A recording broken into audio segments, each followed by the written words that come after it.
This episode of Capes and Lunatics is brought to you by Tweaked Audio. Get awesome headphones, go to tweakedaudio.com and use the coupon code Southgate to get 30% off, free shipping, and a lifetime warranty. Or you can get there through the link on our website, southgatemediagroup.com.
I'm very excited because I'm sitting here tonight with not only a legendary comic book creator, but also a fellow Pittsburgh native.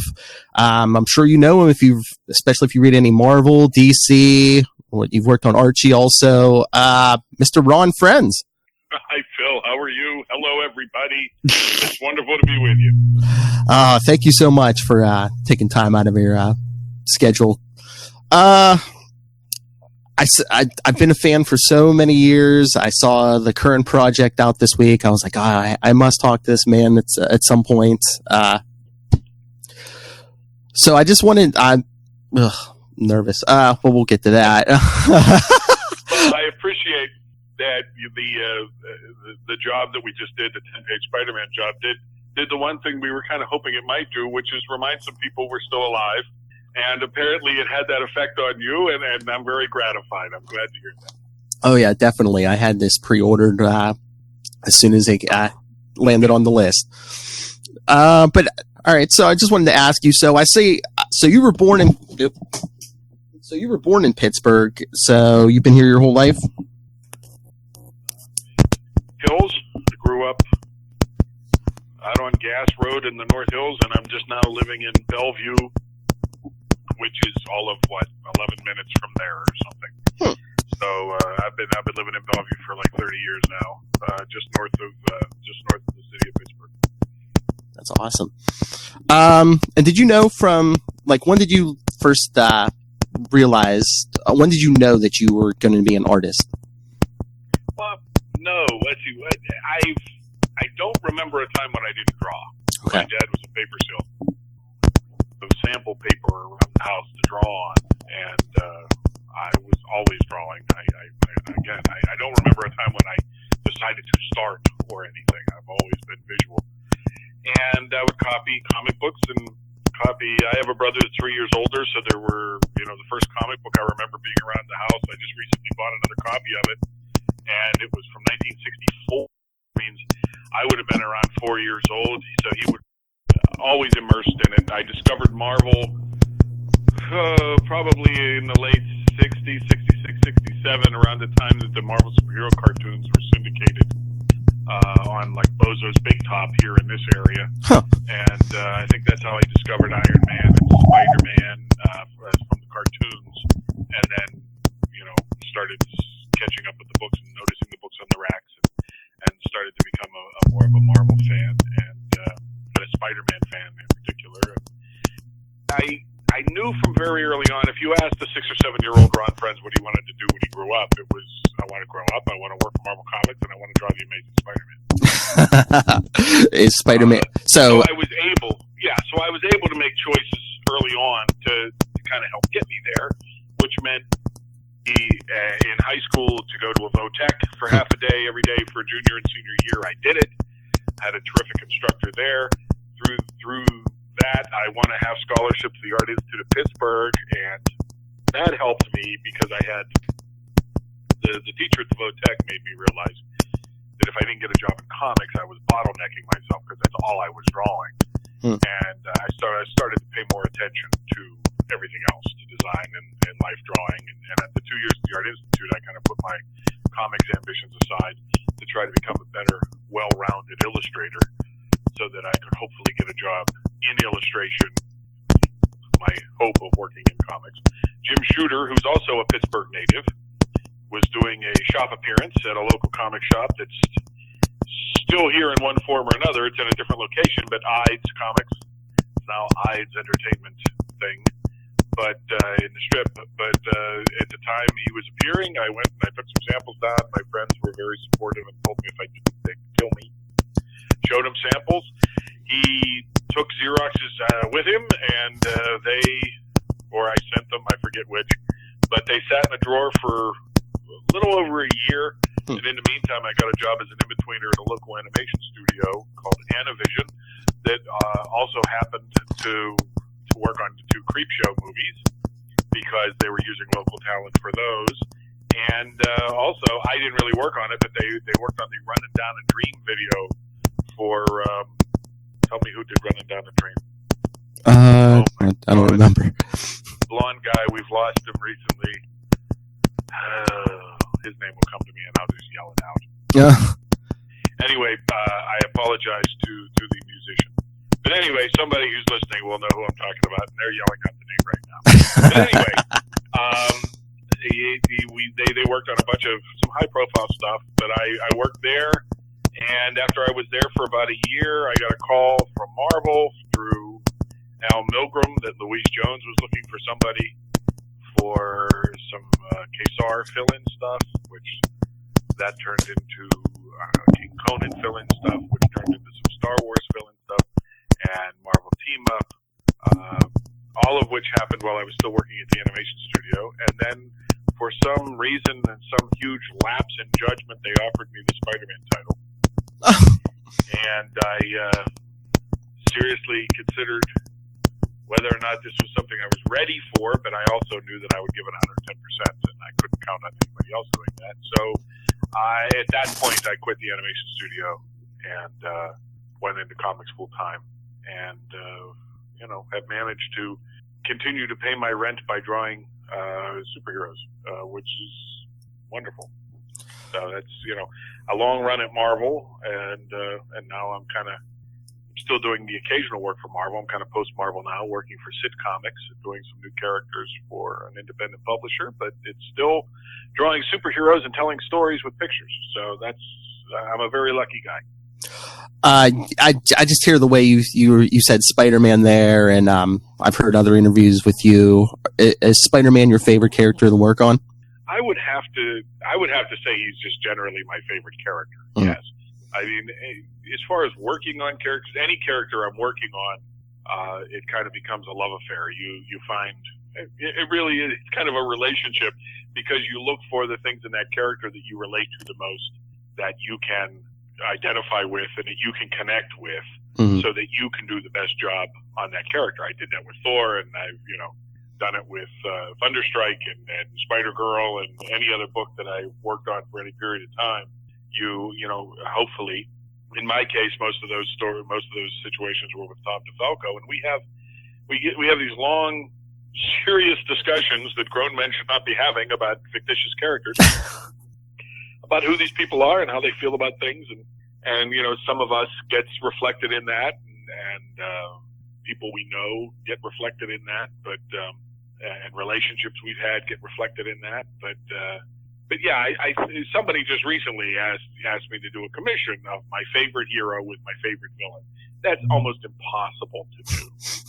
If that person is listening, I'm doing Thunderstrike versus Blood Axe, but that's just because there were too many to choose from. Because my favorite hero, if you put a gun to my cat's head, I'd probably have to say Spider-Man.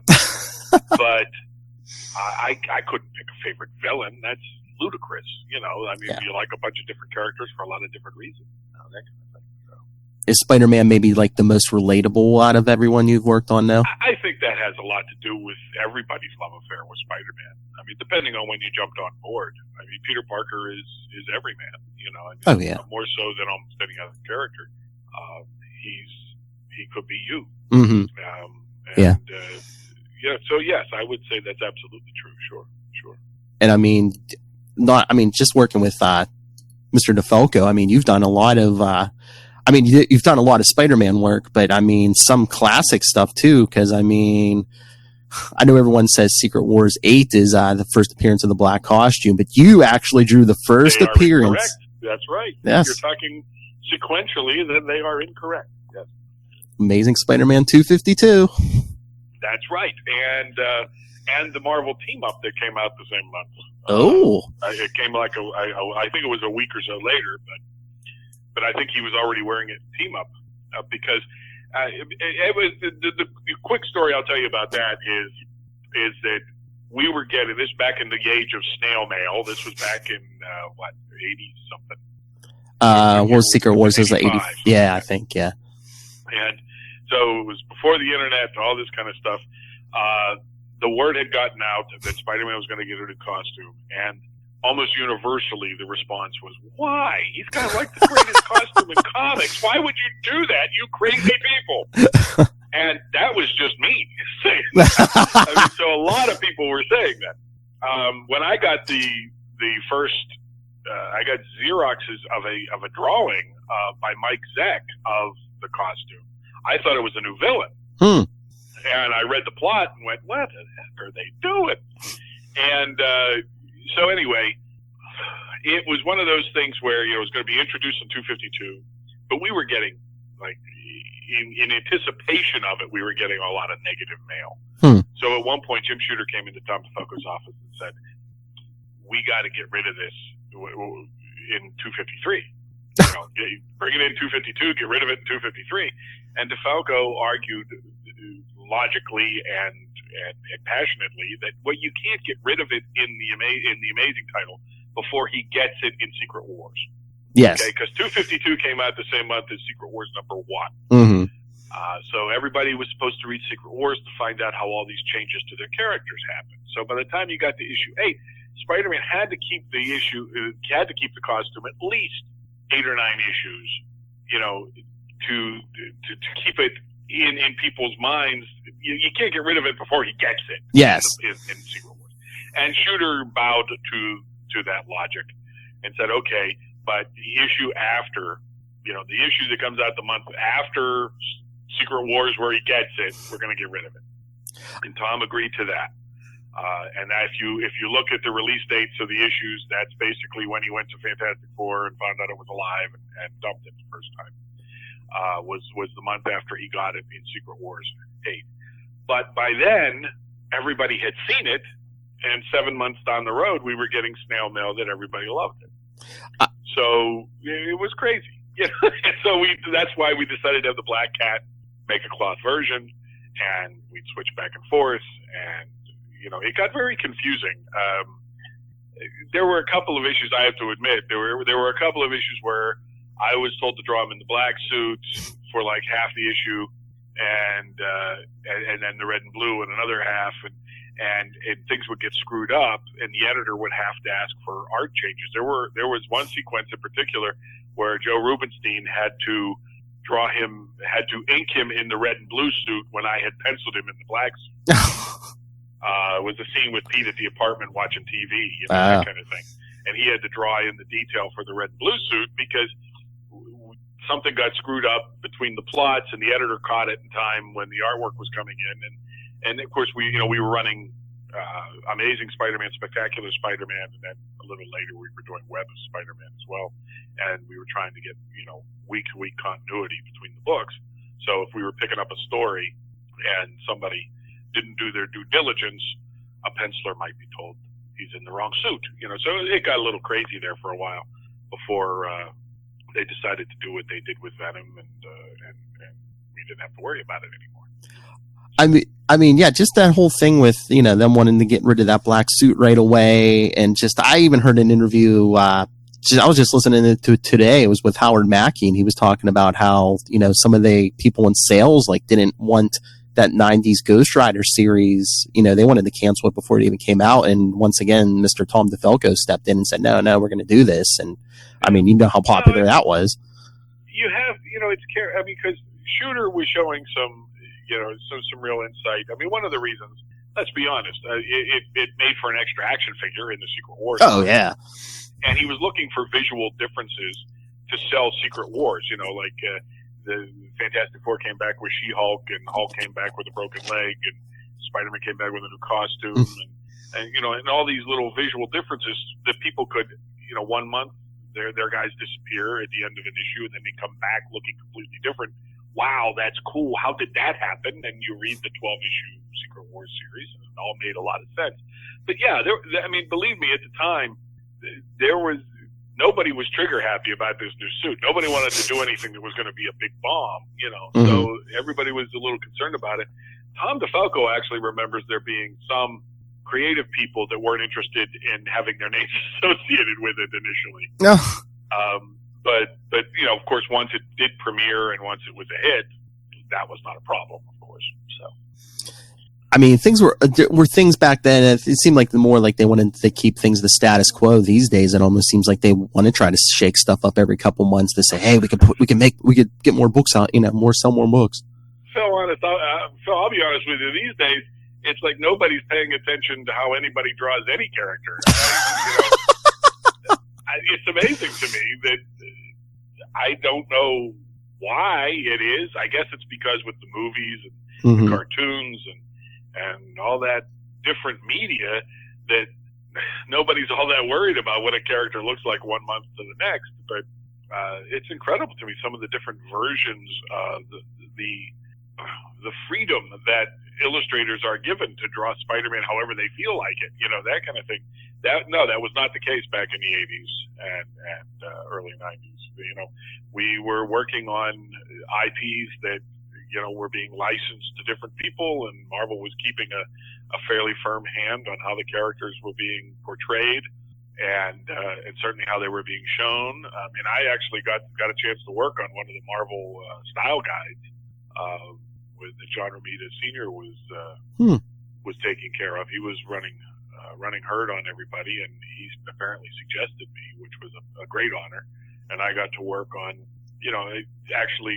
I got to work on turnarounds and on shots of the characters that would, go out to potential licensors to be used for T-shirts and posters and all kinds of stuff. And so it was a watermark for me in my career that I had successfully absorbed the Marvel style. Let's put it that way. Because I was certainly I had indoctrinated myself in it because it was what made Marvel Marvel, and what had fascinated me about it was. I still remember my first small views of what Marvel was and how different it was, and we're talking like visiting my oldest brother in college, and there being some reprints around that had some Captain America reprint stories from the Tales of Suspense stuff by Kirby and Giacoya, like the Origin of the Red Skull and things like that. Oh yeah, it was so different from the DC stuff we were reading.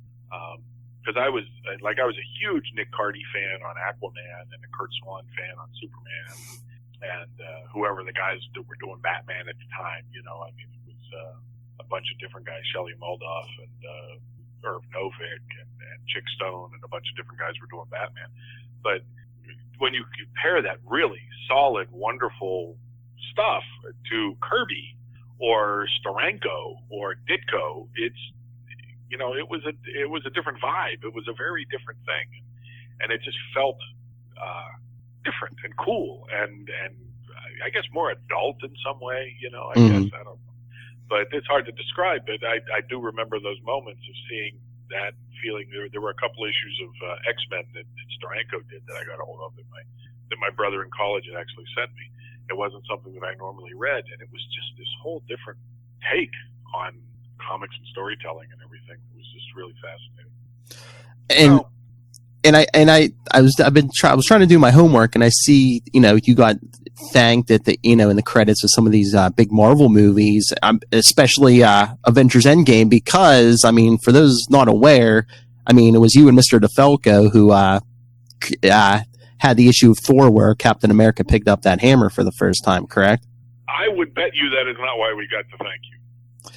But I mean, there was certainly some inspiration there too. No, well, that's very possible. I can't speak to exactly why it happened, but my guess would be, because we also got to thank you at the end of Ant-Man and Ant-Man and the Wasp. And the reason for that is when they were making the movie and they decided to do the generational thing with Hank Pym and Scott Lang, somebody said in the comics, and thank God they think like this, in the comics, does Hank Pym have a daughter? And somebody Googled it and said, yeah, she's got a daughter in a series called A-Next. They did a daughter named Hope. And so they used that name.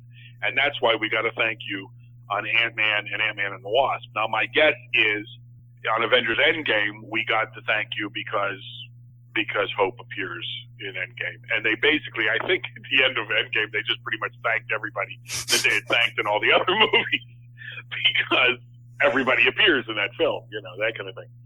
So that would be my guess. I don't know. There's a possibility it has something to do with that because we were the first ones to do that. Brett Breeding was the first person to kind of go after Beta Ray Bill, was kind of the first ones to go, well, what, if we're opening up the whosoever part that it could be other people, that certainly Steve Rogers would be worthy. And, he brought that up in a discussion, and Tom DeFalco couldn't find any reason why that wouldn't be the case. Although in true DeFalco fashion, we kind of hedged our bets, So Tom always likes to have things happen and then challenge the reader as to why it happened, how it happened, whether it was situational, whether Thor was calling Mjolnir at the same time, that kind of thing. Oh yeah, because didn't he do that with Eric Masterson? Yes. Yeah. He made it even more obvious with Eric. Yes. That might have had something to do with it. That poor Eric on his own wasn't necessarily worthy to wield Mjolnir. But there also is the case that he was only trying to wield it to save Thor. So, a lot of these things could be situational. So I don't know. But, yeah. And, of course, the scene as it was portrayed in the movie was a lot closer to the Stuart Immonen shot of him holding it up and saying, Avengers Assemble, that kind of thing. So, but I don't believe Stewart's name appears on the credits. So I don't know what any of that means, to tell you the truth. We also, and some of that stuff can be a little weird because, we also got to thank you credit on a couple of episodes of Agents of S.H.I.E.L.D. Because they were using every S.H.I.E.L.D. agent, and to their credit, they used the comics as source material. Yeah. And they did an Agent 33, and they actually called her Kara, and we had done an Agent 33 in a Hercules miniseries named Kara Lynn Palamas, and they never used the last name. Ours was a blonde, and theirs was a brunette. It was a completely different character.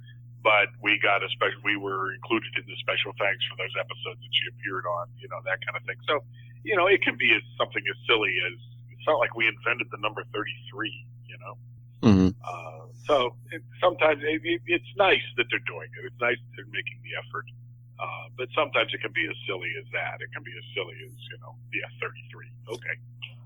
I've talked to other creators before, so and just the way you're talking too, I'm assuming the movie side never gets a hold of you, and I'm just like, why don't they ever do that? I guess maybe it's business things and contracts and stuff, but I'm just like, why wouldn't you go to these people who are creating your source material? You have access to them. I think in extreme cases they do. I got the impression that Jim Starlin has a pretty decent relationship with Marvel, with the Marvel movie guys at this point. That I don't know whether they called him and asked him questions. I know they read the source material. Oh yeah.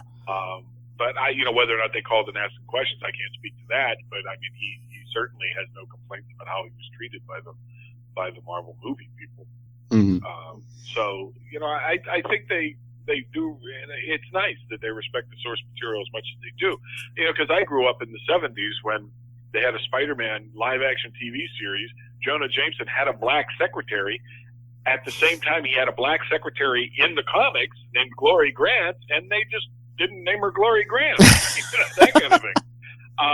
And when we were sitting there scratching our head, a bunch of us in high school, we actually wrote a letter to Stan Lee and just kind of said, "What the heck's with that?" Yeah. But back then, people were embarrassed of the source material. Now you have generations after generations of people who grew up on these comics, Oh, yeah. who are now producing these films, who understand that it is a new mythology, that it's every bit as legitimate a storytelling medium as anything else. Back then we didn't have that. We had Kenneth Johnson picking the Hulk out of a stack of other characters because it was the least offensive to him, and telling his own version of within each of us oft times there dwells a mighty raging fury, and doing a wonderful job of it. But yeah, I mean it's a different world now, and of course with CGI that's opened the door for them to actually accurately translate these films. Oh yeah, I think they see the moneymaker it is now. Oh sure. But no, we were talking about the whole Thor hammer thing. Again, I want to compliment you and Mr. DeFalco. You two actually got me into Thor. I'm glad. As it was a kid, I was like, oh, I don't know if I'm into this, the thee and thou, and the very the flourish on the speech. But then once Eric Masterson took Thor's place for a while, I was like, oh wait, I got to pick up this Thor book. This looks pretty good. I'm happy to hear that. And I've stuck with Thor ever since. But it was that's one of the reasons we gave it a shot. Mm-hmm. Well, got you at least one. Got them at least one more lifetime Thor reader. Well, I've actually heard that from a few people, and it's always gratifying to hear because the character is terrific. Mm-hmm. It's a wonderful character, and they've built dialogue all kinds of different ways now, so it's not as steadfastly as Shakespearean as it always used to be. Yeah, but they even slowly lost it in the movies, and that's pretty much everybody's entree into the Marvel characters these days. But no, it was one of the things Tom and I were doing. We had introduced Eric Masterson because we wanted Thor to have a human identity, mm-hmm.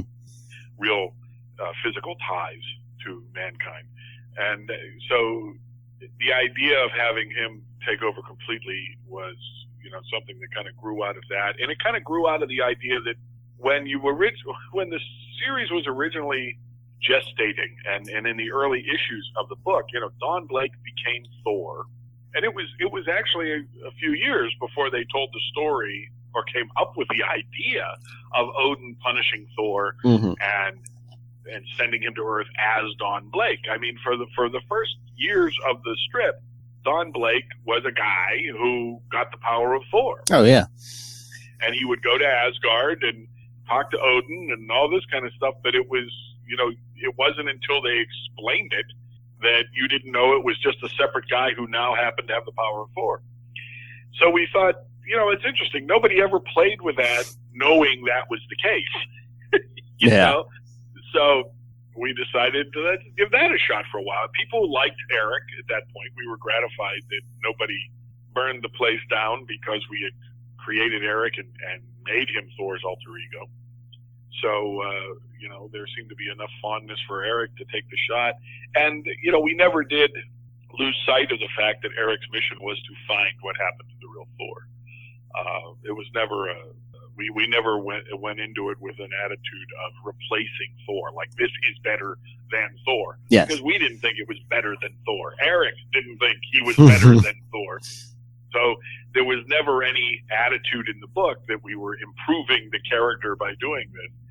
It was just a different take that provided story fodder, which when you're working on a book would we do that? We did that title for like 6 or 7 years. I mean, you're looking for ideas that will, freshen up your approach and keep things interesting for you, as well as the reader. As much as the reader, you need to keep it interesting for yourself. I mean, people have come to me and said, would you and Tom ever have made Jane Foster Thor? And if we had thought about it, yeah. Why not? I have a feeling the only thing we would have done differently is given her a different name. Because,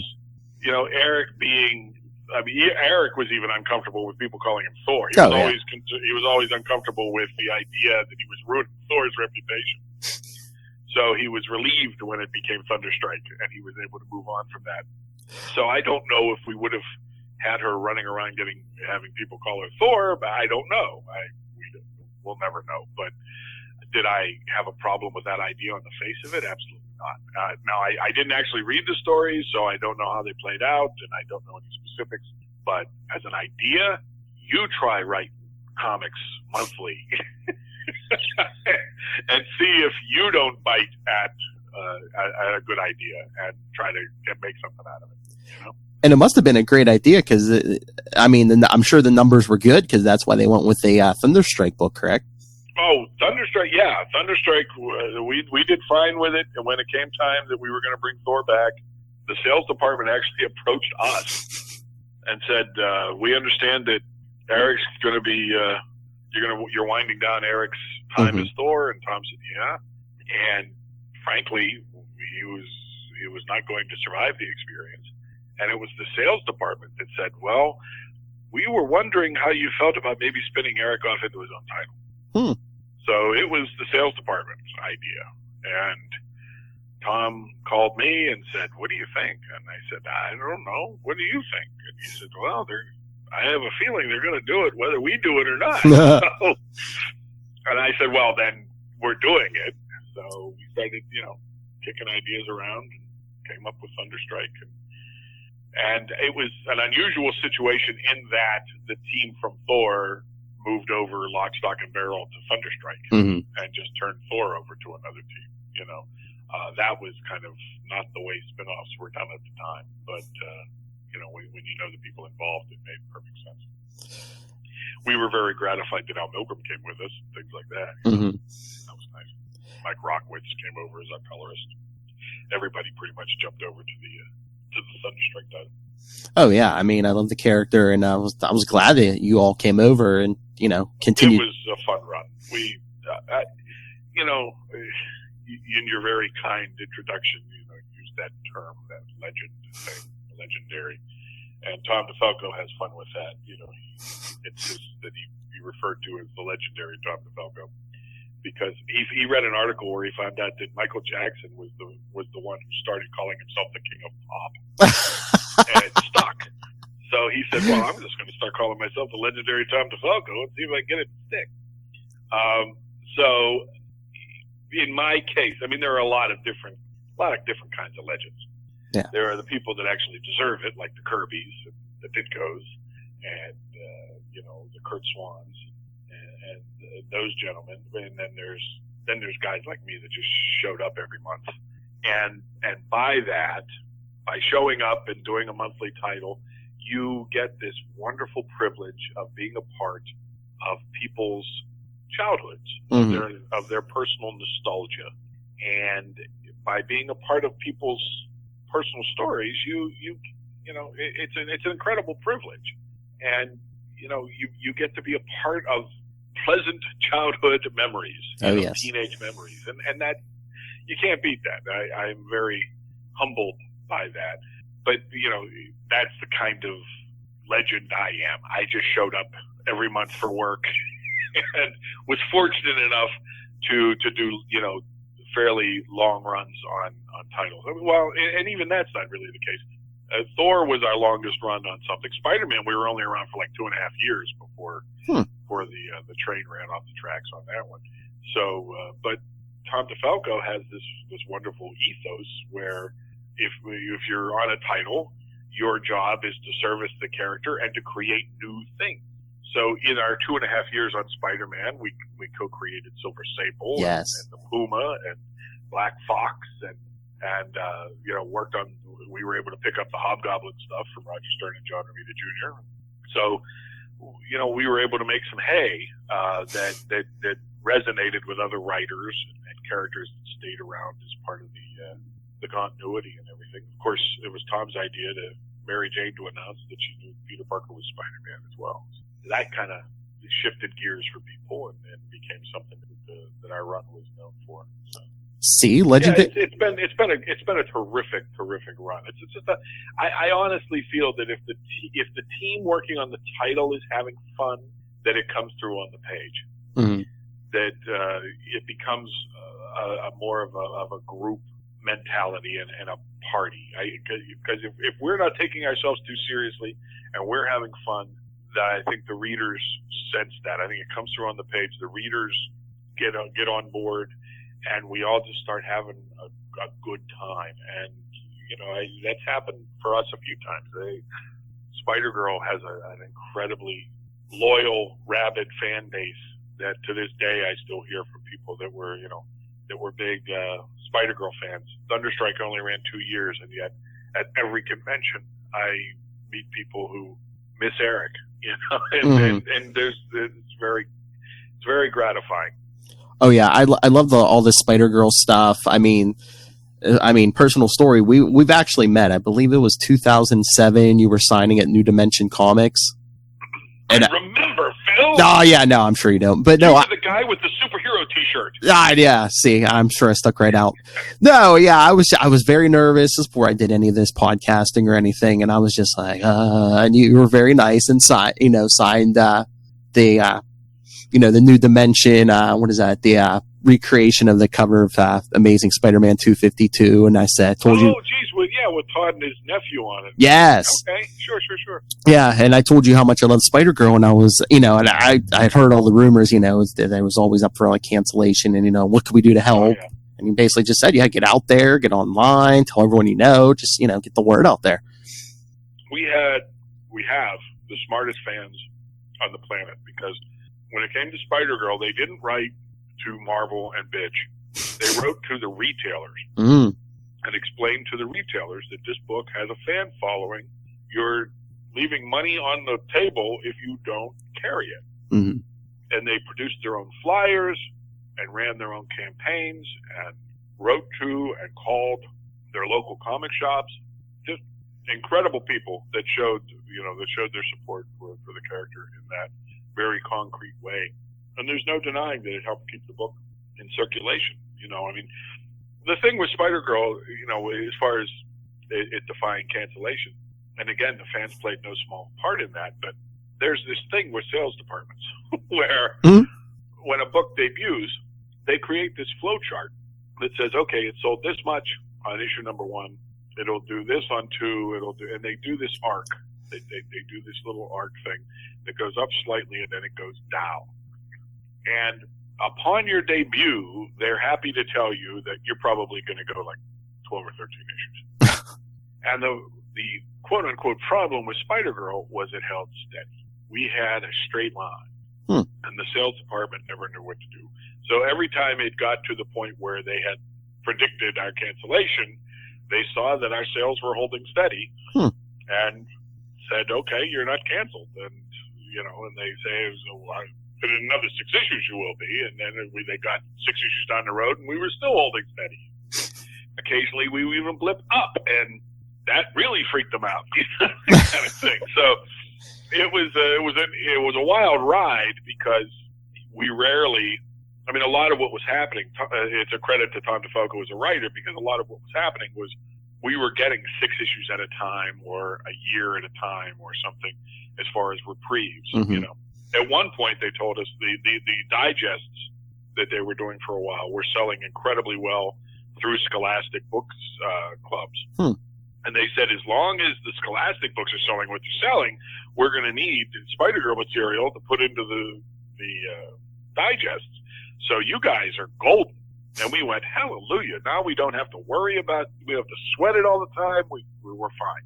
Then, shortly after that, Scholastic screwed us up because they decided that they wanted a bigger percentage of the sales, and Marvel just said no, and they just stopped producing them. And once those went away, we were once again dependent on the vagaries of the marketplace. And, like I said, we actually had that blip up towards 100. So they came up with this whole thing like, well, we're going to cancel it at 100. And don't tell anybody we're relaunching it. Just say Spider-Girl's canceled. And, of course, Tom and I didn't really do that. We were at conventions telling people, just don't worry about it. Just hold on. Back. And we did the relaunch with Amazing Spider-Girl, and we went another 2 years or so with that. We went another 30 issues with that. Then we ran in the anthologies for a while, and blah, blah, blah. but before it finally. I mean, because when we did the Spectacular Spider-Girl 4-issue miniseries, that was originally solicited as an ongoing. Mm-hmm. Was going to be the Spectacular Spider-Girl. Is going to be Spider-Girl Volume 2 or Volume 3, and we were going to get a monthly title, but somebody decided no. Oh, I know what it was. It was the Aranya. Oh yeah, when they first created Aranya, they were going to make us with our issue 75 of the original run, just Spider-Girl 75. They were going to force us. Well, we had no choice, but they were going to change our title to Spider-Woman and use the Spider-Girl title for Aranya. And that was true. That was going to happen. We even plotted and designed the issue for her to announce that she's now Spider-Woman. And but at the 11th hour, Marvel blinked. They got a lot of negative response from our fans, of course, but also from just retailers going, you're creating incredible confusion in the marketplace because you're talking about launching a new Spider-Girl title while Spider-Girl becomes Spider-Woman. That's creating incredible confusion in the marketplace. So how are we going to sell this comic to people? And so they blinked and they told us, okay, you don't have to change your name. We went, great. And they called her Aranya instead. And, but then years later, after all of that, we got canceled. The Spectacular Spider-Girl turned into a miniseries because they were going to relaunch Aranya as Spider-Girl. And there was no stopping them that time. Which I was, the thing that, I mean, we actually used Aranya. We used a future version of Aranya in Spider-Girl. And actually, I enjoyed the character and read the original run of stories before we started using her in Spider-Girl. But I remember at the time they launched Aranya, they made a big deal about her being this sassy Latina, streetwise, chick who wasn't going to take noise from anybody and all this kind of stuff. And they were really playing up that aspect of her character. And that was fine. And so when we were doing her as an adult, we were still having her we were throwing some Spanish stuff in there every once in a while. Two middle-aged white guys throwing some Spanish. I Googled Little Sister in Spanish, things like that. We had fun with it, and we tried to stay as true to the character as possible as we had read her. But when they relaunched her as Spider-Girl, all of that was gone. I mean, there was like nothing of that. They really white-breaded her out, in my opinion. I was very surprised and disappointed. Because it didn't even read like the same character. It read like a completely different third character. Just the new Spider-Girl for no apparent reason didn't really feel like Aranya to me either. So I really wondered why anybody decided to do that, and it really didn't run that many issues. I forget how many issues it ran, but it ended up not doing very well, unfortunately. And so we've been able to revisit Mayday every once in a while, but a couple of times. And, she's now part of this Spider-Verse thing that they do every once in a while, which is nice. They're still making money off of her because they're reprinting collected volumes. There's a new one coming out in August here this month, volume 2 of the latest version of the reprints. And so, she's still out there. Yeah. She shows up in some of those crossovers, like Spider-Geddon and Spider-Verse and all those, yeah. Exactly. And every once in a while, we even get to play with her, so it's nice. But, it's again, Tom and I, when we sit down to create a character, we try to create somebody, and I know this is our big secret, Phil, so, don't spread this around too much. Okay. But we try to create characters that people might actually like to hang around with. Okay? Because we figure if you're going to spend money to see what's new with this character every month, then it might be a good idea not to make them evil pricks. So we create people that you would invite into your home and actually might enjoy hanging out with. Eric Masterson was just a regular guy. Oh, yeah. Sit down and talk cars with, or, talk about his kid, talk about whatever you want to talk about. Mayday, what the aspect of Mayday that I really loved, that I really wanted to make sure came through in her first story in What If 105, mm-hmm. was that she was the perfect combination of Pete and Mary Jane. That she was friends with the nerds and she was friends with the jocks. And so, Tom always had the idea that the intrinsic difference between Spider-Man and Spider-Girl, subtle but significant difference, is in Spider-Girl's first issue, she gets involved so people live. Okay? In Spider-Man's origin story, he didn't get involved and Uncle Ben died. Yeah. Okay? So Pete is motivated by negative reinforcement. Mayday is fully motivated by positive reinforcement. Yes. And it makes her, it gives her that launching point, that less dark launching point. And what we really wanted to bring out in that first story was that, she's friends with the science nerds. She's with the smart kids. But when she's hanging around with them, she needs to deny her jock side. Mm-hmm. And when she's hanging out with her jock friends, she has to deny her nerd side. But when she's Spider-Girl, she gets to use both of them.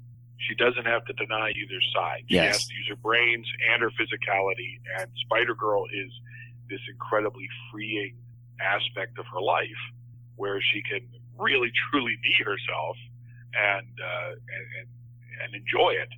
And know that she can help people, and so it was always a fun character to do. There was always an amazing positivity. As dark as some of the stories got with some of the stuff that Tom DeFalco and Pat Olive did and everything, they did some wonderful, wonderful stories and really put Mayday through the ringer. And I was part of that myself. We kind of put Mayday through the ringer a few times, but she is a positive character in that way. That she is a force for positivity and a force for life. And that how could you not like that? I think a lot of the people that have responded positively to her, it's been for that reason. I mean, that's what I think is missing out of a lot of the modern comics. It's just, it seems like now everyone, Marvel and DC, it's just like there's so many characters have to have like a dead relative or something, to like spur them to become a hero. And it's just like, well, what happened to the days where people just got powers and were like, hey, I'm just going to go out there and do the right thing? I completely agree with you. These were always adolescent wish fulfillment mm-hmm. in the way that, you want to believe that if you had powers like that. This brings up one of my pet peeves. And in fact, I may do this on my Facebook page, but I'll open it to your listeners.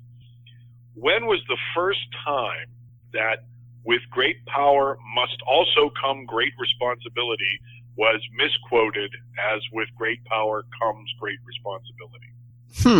Because there is a subtle but hugely significant difference in that. Now, even Stan made the mistake, so it's not like anybody. It's not like I'm blaming people or I'm going to run them up the flagpole or anything. But I've become curious as to when the first time was, either in a comic or in other media, that it was misquoted. Now, I remember back in the old days of Foom. Okay. Oh yeah. There was there were these coins you could get. You could either wear them as necklaces or you could put them in these little coin stand things. And they did one of Spider-Man and the Fantastic Four and the Hulk and Conan, of all people. And on the backs were portraits with a saying. And Conan's was like, barbarism is the natural state of mankind and barbarism must ultimately triumph, which was, isn't that wonderful. Hulk's was, within each of us oft times there dwells a mighty raging fury. But Spider-Man's was, with great power comes great responsibility. Now, for those who aren't getting what I'm saying, the difference is the story of Spider-Man, that first origin story of Spider-Man, is about the fact that with great power must also come great responsibility, because he had the power, he did not show responsibility, he let the thief escape, and the thief ended up killing his Uncle Ben. So he had the power, but didn't show the responsibility. Plenty of people, they're called the supervillains, and of course, plenty of people in real life have incredible power and don't wield it responsibly. Oh, yeah. So with great power comes great responsibility. No. You have to bring the responsibility. So that's why it really does matter to say with great power must also come great responsibility. But my question is, when was the first time somebody did it wrong? I remember there were 2 Spider-Man albums, one that was like a radio play, and I think they get it wrong in that. But then there was another album that was songs that Stan Lee did narration in between the songs, and he says it correctly in that one. Must also come. But I'm not sure. I honestly am asking the question. I don't know if it was in other media first or whether, but it had to have been back in the 70s that it was first misquoted, and kind of unfortunately stuck, because in the movies it said incorrectly, and that's the way everybody knows it now. Oh yeah, it's like the telephone game. Stan started it, another writer took over, and another writer. Exactly. It is. It's very much like that. I mean, so much about these characters is like a game of telephone. The fact that Storm ended up in a white costume was like a game of telephone, because that costume was originally black leather, but they didn't put a color over it. And then slowly people stopped putting the blacks in, and it became a white costume. The Beast was originally gray, the furry Beast. Then he became black, and the blue was used to show the black, but then slowly the blue the black goes away and goes away and goes away, until suddenly they're even saying in the dialogue that the Beast is blue, has blue fur. So much of what goes on with superheroes these days is a game of telephone. Absolutely. That's whenever I am lucky enough to do a long-standing character, I always go back to the first appearance, and most of the time you go like, wow, that is so different and so cool. At one point, when they were doing the handbook of the Marvel Universe, I got assigned the Cobra. I guess because I was on Thor and he first appeared in Thor. Oh, yeah. Why or not? I don't even know if I was on Thor yet. I might have still been on Spider-Man. I don't know. But anyway, they offered me, they told me, they asked me if I would do the Cobra, and I said, sure. And I went out and bought the first appearance of the Cobra by Don Heck in Thor. And the costume was completely different than what it had become. So I called the editor and I said, do you want me to draw the Cobra the way he appeared in his first appearance, or do you want me to draw the Cobra the way he appeared in his last appearance? Because there is a big difference. Yeah. And they said, go with the first appearance. And I went, okie dokie. But it was very, very different. And then that's happened with, so many characters along the way. But that's why it's always fun when you have an assignment, you're going to do a character. I always try to find of course now I can use the internet, but I always try and find the first appearance, the way the character was designed by the first illustrator who did him, because there's almost always something that got lost along the way. I mean, when Jack Kirby the first shot of the Destroyer with all the cool spikes on him and all that kind of stuff, that was gone by the end of that issue. And he was just lines. And then for decades, he was just lines until Walt got there and said, you know what? When he originally designed him, he had all these cool spikes on him and stuff. Let's put those back on. Have you ever come across that as an artist? I mean, you've designed some suits. By the end of the first issue, are you just like, oh no, I'm changing this by next month? No, because I tend to take that into account when I design suits. When I design characters, I tend to deal in shapes rather than lines, and I try to keep them to a level where, part of designing them is understanding that you're going to be drawing them a lot. So, don't make it ridiculously difficult for yourself. I've worked on projects over at DC. I was doing layouts for DC for a while, a few years back, for some of the younger artists, just to kind of spare them the moment of having to stare at the blank page. So they were sending plots to some of us veteran guys, and we were doing little thumbnails for the storytelling thumbnails for the artists. And they were sending me this reference, like for a device, it was like some kind of a weird wheel device that would have all the mystical characters trapped on it, and it was, you know, sucking their mystical energy out of them or something like that. Yes. Using it as some kind of a power source.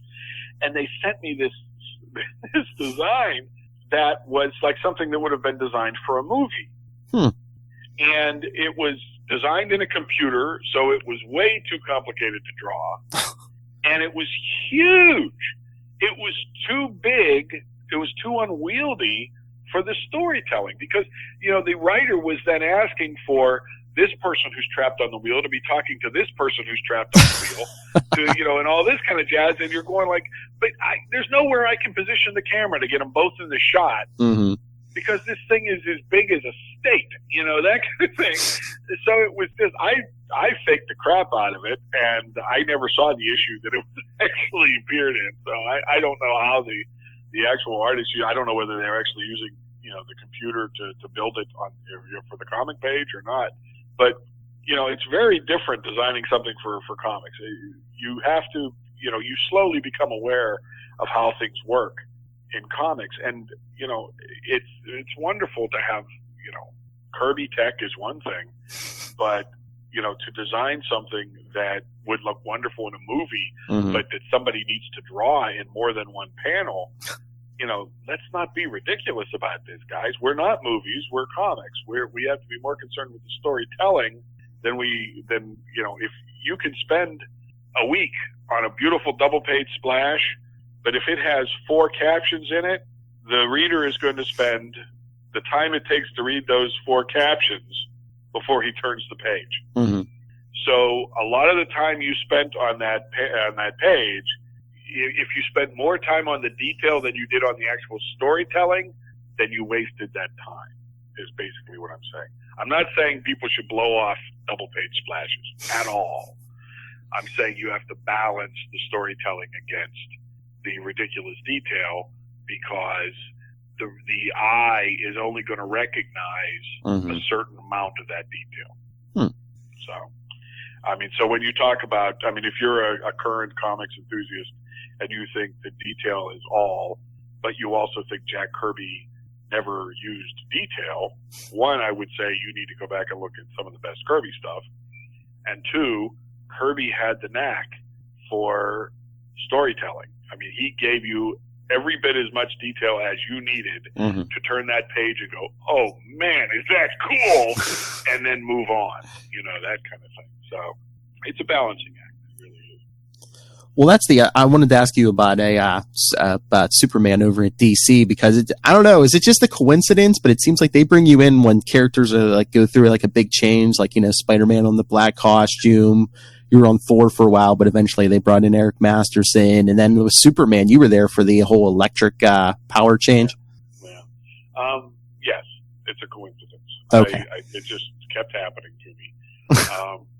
Now they did use my design for the electric blue Superman. Oh. But what they did with that is when they decided how his powers were going to change and that it was going to be a containment suit, they left it open to all 4 or 5 of the, well, if you count anchors, 8 or 9 of the Superman creative people to take a shot at designing the new look.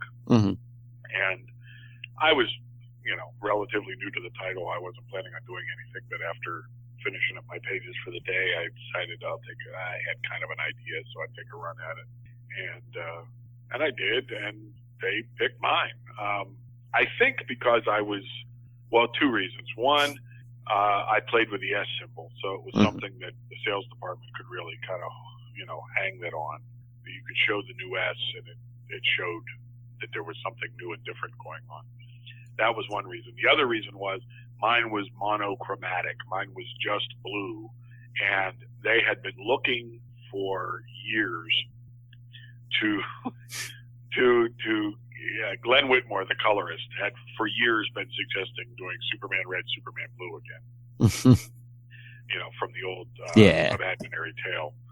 And so that's something that was in the back of people's minds. So when they saw that mine was all blue, they said, well, that would be the perfect opportunity to do a version of it that's all red. So those were the 2 reasons I think that they actually picked my design. And I was, you know, I was gratified. I thought it was a strong design. I mean, a lot of people say, oh, I like the design. It wasn't Superman. And I completely agree. It wasn't Superman. was something completely different. And a couple of the other guys, when they said containment suit, they took it a little too literally and made it look more mechanical and things like that. I was not interested in doing that. I was interested in doing something like, okay, if I were going to create an electromagnetic character, what would be a cool way to go with it? And I had some fun with it. I mean, he still had the S curl, but it went up off his forehead instead of on his forehead. Goofy stuff like that. Whenever you saw a picture of Superman, a civilian would always go, "Why does he have blue hair?" So I said, "Well, that'd be cool. Let's give him blue hair." Everybody always says he has blue hair anyway. Let's give him blue hair. So I was just having fun with some of those elements. Superman was already a character who had been around for how many decades, but when you're designing like a new suit for Superman or you're designing a brand new character, like how long does it differ? Like how long does the process take you? It takes as long as it takes. I've spent long development time on certain characters, and I've spent on other stuff. There were a couple of passes at Superman that had a little bit more of a mechanical feel, or more of a containment suit feel that I didn't like. And it was all getting me to the color scheme and everything. Each step took me a little closer to the color scheme. And once I got the idea of doing the S as a lightning bolt, everything else was kind of designed around that. But yeah, it's ludicrous. I mean, you're only able to do it because it's not going to be forever. Yeah. No matter what the publisher tells you, because we were told again with Superman, same as we were with Spider-Girl, it's like, well, just tell people this is Superman now. And of course, it's, if it lasts 2 years, fine. If it even goes that far, that kind of thing. It's silliness, but I mean, if somebody actually tasked me with redesigning Superman in some way that was going to be permanent, why? That's insane. I would say, you know what, find somebody else, because that's a stupid idea. So yes, I mean, you've probably, have you drawn most of the Marvel and DC characters at this point? I guess to one degree or another, sure. Yeah, I mean, I've done Batman for print in different books. I did an issue of Green Lantern that had Batman in it. Mm-hmm. Batman cameoed a few times in Superman, and he showed up in the wedding issue and things like that. So, yeah. So if I've handled Batman, other characters like Flash, Green Lantern have shown up. So yeah, at least as cameos and stuff, I've gotten to handle a large cross section of the different characters. Sure. Like if you got offered a monthly book you could choose any monthly book, would it be back to Spider-Man or Spider-Girl, or would you like to tackle somebody else? Well, any question like that includes with DeFalco. Oh yes. Or a writer of his caliber. Yes. Of course. Because I would really only be interested in doing it if it were with DeFalco or Roger Stern, or writers of that caliber, of that sensibility. More so than caliber. It's unfair to say caliber. Not that they're not the top of the field, in my opinion, but there are a lot of writers that are top of the field, but have a different idea of what makes a hero and what makes a solid story. Mm-hmm. But yeah, I don't know. I do see what's being done currently, and it's not my cup of tea. It doesn't appeal to me personally. I'm not saying anybody is wrong for enjoying it, because that's great. Knock yourself out. But the way comics are written these days, the way they're paced, and the way a lot of the mentality and the thinking behind it, as far as the 7-year story arcs by certain writers, or even the 6 to 12 issue story arcs, but these things like that some of the writers are doing now, where they sow the seeds in a mini series somewhere, and then 7 years later it comes to fruition in a book and everything. There's nobody's got time for that. I know, especially in this modern market. I'm like, they expect people to wait around for like 2 years for like a payoff on something. Yes, I mean, it's the same thing like when I see people talking about certain movies and go, well, I'm going to have to see it like 2 or 3 more times before I decide if I like it or not. What the hell are you talking about? You know, Yeah. You sat down, you watched the movie, you take some time to process it, but you either liked it or you didn't like it. Oh, yeah. To do it the favor of watching it another 2 or 3 times to decide if you liked it or not is way more effort than modern pop culture entertainment requires. Oh, yeah.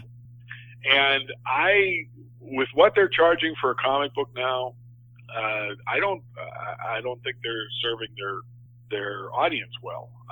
Anytime I read a modern comic, I feel like you get like 2 or 3 scenes, and it's like, what is that? Yeah, they're writing for those trades. I'm really enjoying working for Sid Comics right now is he's doing these binge books, where where we're hoping to get to a bi-monthly schedule at some point here once we get regular distribution nailed down and everything. Mm-hmm. But the idea of the book is it's basically 3 times as long as a standard comic. I mean, there's 3 chapters that are being released digitally as separate chapters, but each of them is like 19 or 20 or 21 pages. Mm-hmm. So each binge book is $3.99 for what is basically 3 issues of anybody else's comic book. So you're getting a complete story arc. Yeah. I think that's a terrific approach, given what's going on right now. I mean, you get a lot of story.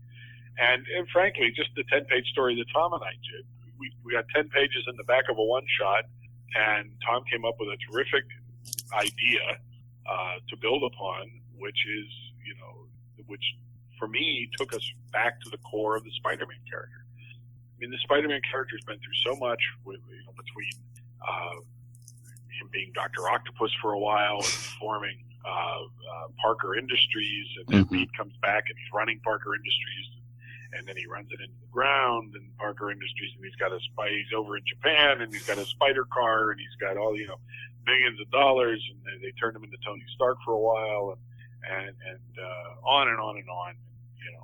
As far back as he's a clone, or he's the Spider-Verse, and there's all these other Spider-Men running around. And what we wanted to do for our 10 pages was get back to Peter Parker, get back to who Peter Parker is, and what makes Peter Parker tick. Oh, yeah. And I think we succeeded in telling a nice little 10-page story that takes you right back to why he puts on this stupid costume and does this every night. Mm-hmm. And there is no Spider Cave, and there is no Spider-Mobile, and there's no Fortune, and there's no butler, and there's no sidekick. It's Peter Parker putting on this ridiculous suit and going out to try to make up for the biggest mistake of his life. Mm-hmm. And there's still, although I don't believe guilt is the only motivation, I believe that he feels it, and I believe that whether he's married to a supermodel, or whether he's an Avenger, or whether he is, teaming up with a different character every month in a Marvel team-up style book, I believe Peter Parker is a very lonely guy. Yeah. Because he's carrying this himself. He can't share this. He can never adequately describe to Mary Jane what it feels like to have made this mistake and to live with it. But yeah, I mean, the 10-page story in the back is great. It's Sensational Spider-Man, Self-Improvement #1 came out this week. I mean, if I would give that 10-page story to anyone, if anyone says, we'll explain Spider-Man to me, I'd be like, here, read this. Thank you. I appreciate that, because that's kind of what we were going for, was, kind of getting back to now that Spider-Man is back to basics in the regular titles. We were given a window to tell a story about, who we think Pete is and why we think Pete does what he does. Basically, every time Tom and I sit down to tell a story about any character, we would like it to include who they are and why they do what they do. Oh, yeah. I mean, that should be the grist of almost every story you ever tell. And Tom is a terrific craft writer. Oh, yeah. And anytime we sit down to discuss a story, if we're going to discuss a Captain America story, then it's got to be specifically a Captain America story. If it's going to be a Spider-Man story, it's a Spider-Man story. If it's a Thunderstrike story, it can't be any other character would not function in the story the same way. You know, It's not like we had this idea for Thunderstrike and we didn't get a chance to do it in Thunderstrike, so we just did it in Spider-Girl. You know, that would never happen with us because the stories are geared specifically to the characters, and I think they always should be. You know, so that's the way we approach it. I was going to say, yeah. I mean, I know anytime I sit down with a DeFalco Frenz product, I know I'm going to be I'm in for a good read. Well, you'll either like it or you won't, but hopefully you won't be bored. Oh, no, never. That's the other thing. As Tom likes to say, we want some hoo-ha. Hoo-ha action.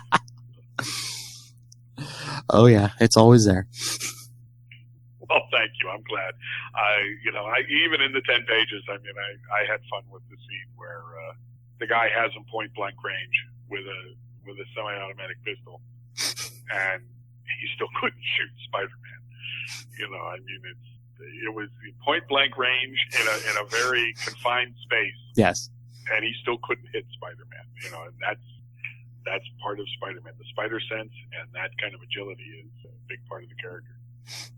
Oh yeah. All right. Well, I think that's everything I had for you. Okay.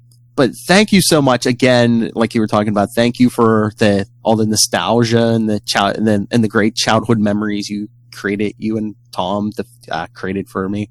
No, it's been my pleasure. I can't tell you if you enjoyed it, that's wonderful. Yes. But I can pretty much guarantee that I enjoyed it every bit as much. So we're a symbiotic organism here, you know, because I wouldn't exist without you, and I'm glad that you've been sharing in the fun we've been having. So that's terrific to know, and it's always my pleasure to sit and chat. So I thank you very much for being interested in talking to me, and have enjoyed it very much. Thank you. Well, thank you. And before you leave, again, tell everybody what you're working on, where they can find you online and stuff. Okay, you can check out sitcomics.net. It's SITCOMICS.net. It's a new line of books that are coming out digitally, but also in print. And there's a couple of superhero titles that I'm sure you'll enjoy if you like. The gentleman that's running it, Darren Henry, is a child of the 70s. So, he tried to hire Sal Buscema to pencil the book that I'm doing, The Blue Baron, and since Sal doesn't pencil anymore, he said, get Ron Frenz and I'll ink it.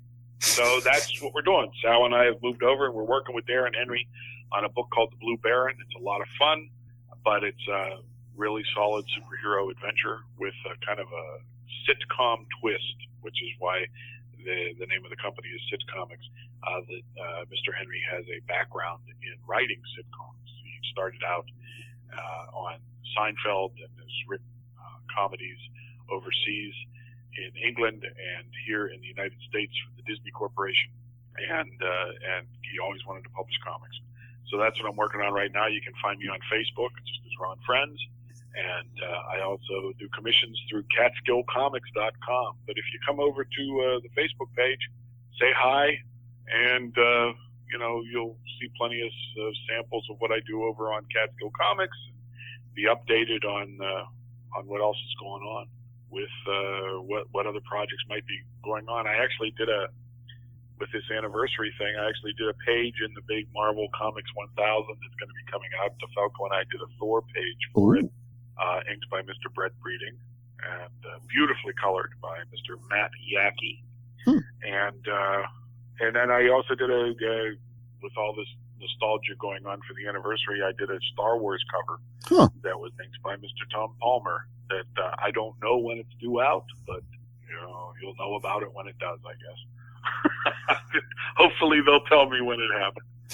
But it's been fun. This Marvel anniversary has given me the opportunity to touch base with a few other people, but mostly I'm concentrating on the Blue Baron these days. So check it out either digitally or in print, and see if you like it. And please, come on by the Facebook page and let me know. And Ron, I mean, again, thank you for everything. And it's, anytime you have a project, I mean, you have my number, you know how to get a hold of me on Facebook. Just, we'll be the promotion machine for you. Just send me a link, say like, hey, can you promote this? Yeah. I appreciate that, Phil. Thank you very much, man. Oh, it was great talking to you. You too. Thank you so much. You have a good night. You too.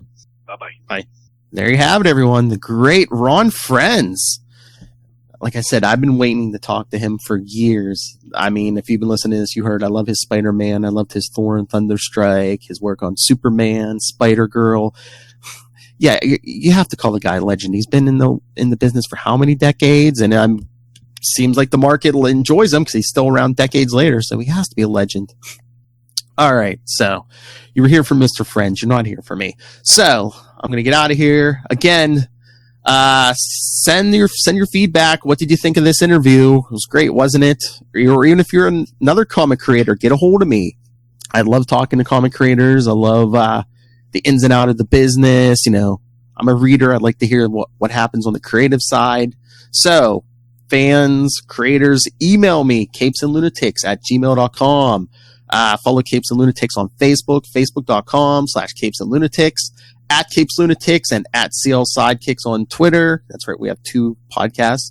Follow Capes and Lunatics on Instagram. We have a website, still work in progress, capesandlunatics.org. Subscribe to our YouTube channel. You can watch the video of all of our episodes. Subscribe to our weekly newsletter. It'll tell you everything we have coming out that week, capesandlunatics.home.blog. We even have a voicemail, 614-382-2737. That's 614-38-CAPES.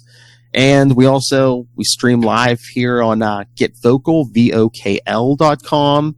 So many places to find us. And again, thank you, Mr. Ron Frenz. Thank you for your time for this interview. And thank you for being you and Mr. Tom DeFalco being a huge part of my childhood. Thank you and good night.